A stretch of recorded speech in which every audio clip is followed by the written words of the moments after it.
কবরের পাশে দাঁড়িয়ে এভাবে একবার উপলব্ধি করুন, যিনি এই কবরে শুয়ে আছেন তিনিও তো আমার মতো মানুষ ছিলেন। এক সময় আমার মতোই হেসে খেলে বেড়াতেন।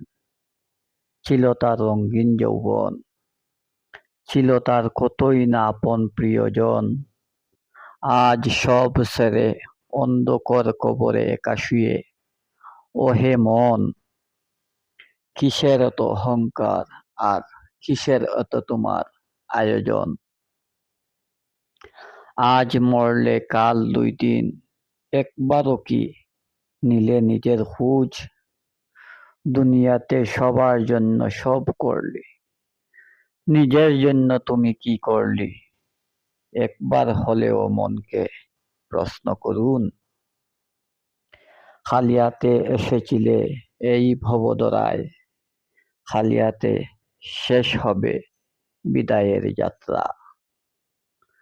3 টুকরো আর 5 টুকরোর কাপড়ের লাগি আমি আর তুমি লাইনে দাঁড়িয়ে,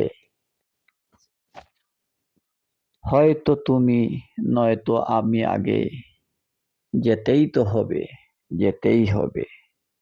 মুসলিম কিংবা হও খ্রিস্টান, হিন্দু কিংবা বৌদ্ধ, তোমাকে যেতেই হবে কবর কিংবা চিতায়, যেতেই হবে কবর কিংবা চিতায়।